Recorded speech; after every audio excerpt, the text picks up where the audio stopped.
Une série de frappes menées par Israël depuis le milieu de la nuit contre des cibles militaires et nucléaires en Iran, soupçonnées de vouloir se doter de l'arme atomique. Israël a envoyé près de 200 avions de chasse et visé une centaine de cibles sur tout le territoire iranien. On est avec Stéphane Goldin, ancien patron d'une force d'élite de Tsahal. Merci d'être avec nous, Stéphane Goldin. L'attaque est toujours en cours pour Israël sur l'Iran en ce moment? L'attaque est toujours en cours sur Israël, en tout cas pour Israël, sur le territoire iranien. Parallèlement, il y a eu une centaine de drones iraniens qui ont été tirés sur le territoire israélien. D'après les dernières informations que j'ai pu avoir, certains ont été interceptés au-dessus du territoire jordanien. Et donc, pour le moment, nous sommes à la 5e vague de cette opération qui a commencé à 2h58 cette nuit. Nous sommes également en duplex avec Joshua Zarka. Bonjour Monsieur l'ambassadeur, ambassadeur d'Israël en France. Première question d'abord, est-ce que vous nous confirmez que cette opération est toujours en cours? Et est-ce que vous voulez bien nous dire très précisément quel est l'objectif essentiel de cette opération? D'abord, oui, elle est en cours. Comme il vient d'être dit, il y a eu depuis 3 heures du matin, 5 vagues d'attaque. Le but est très clair, le but est d'empêcher l'Iran d'avoir des capacités nucléaires militaires. Et ces derniers temps, les Iraniens ont développé des capacités d'une façon très dangereuse. Dans chaque programme nucléaire iranien, dans chaque programme nucléaire militaire, il y a 3 éléments. Et dans les 3 éléments, les Iraniens avaient fait des avances très, très, très dangereuses. Et donc, nous étions obligés d'arrêter ce programme. Voilà, site d'enrichissement d'uranium de Natanz, donc qui était particulièrement visé par plusieurs frappes. Est-ce que vous avez les informations qui nous permettent de dire ce matin si ce site a été complètement détruit, partiellement détruit? Les Iraniens ont annoncé qu'il avait été détruit. Effectivement, vous savez, comme je l'ai dit, il y a 3 éléments dans chaque programme militaire nucléaire. Il y a d'abord le matériel fissile. Alors, c'est exactement du site dont vous parliez, l'enrichissement de l'uranium. Il y a aussi le programme de missiles balistiques qui a été visé par les frappes israéliennes. C'est les missiles balistiques qui peuvent justement être utilisés pour envoyer les bombes nucléaires éventuellement. Et ensuite, ce que nous avons découvert ces derniers temps, c'est que les Iraniens avaient un programme d'armement. Donc, prendre ce matériel fissile et en faire une bombe. Et ils avaient avancé technologiquement dans ce programme. Et ce qui était totalement interdit, qui devait être empêché. Et donc, nous avons eu... Restez avec nous, Monsieur l'ambassadeur. On va faire un crochet par Téhéran, rejoindre le correspondant de BFM TV et de RFI, Siavosh Ghazi. Siavosh, on le disait, la riposte a commencé avec l'envoi d'une centaine de drones vers Israël. Il y a des dégâts majeurs ce matin en Iran, à la fois des dégâts donc, sur ces sites qui ont été visés, et puis des dégâts aussi dans l'état-major iranien. Oui, absolument. Il y a l'état-major des forces armées, le chef des gardiens de la Révolution a été tué, de même que le chef d'état-major des forces armées, le général Baguéré, ainsi qu'un autre général des gardiens de la Révolution ont été tués dans ces frappes. Au moins 6 scientifiques nucléaires ont également été visés, donc ont été tués selon la télévision d'État, donc des frappes ciblées, puisque selon la télévision iranienne, le général Salami a été par exemple tué à son domicile. Donc on savait exactement, les Israéliens savaient exactement où il habitait, et donc on frappait le bâtiment dans lequel il se trouvait.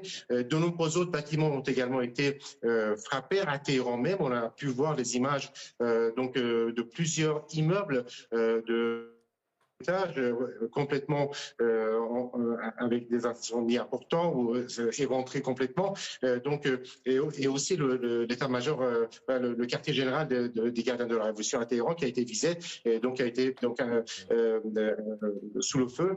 Des frappes à la fois très importantes, mais aussi qui ont également visé des sites nucléaires comme Natanz, mais aussi comme le site d'Arak où l'Iran fabrique de l'eau lourde, mais aussi des sites militaires tout le long de la frontière entre l'Iran et l'Irak, un des endroits à part desquels visiblement l'Iran avait lancé à l'époque des frappes de missiles contre Israël.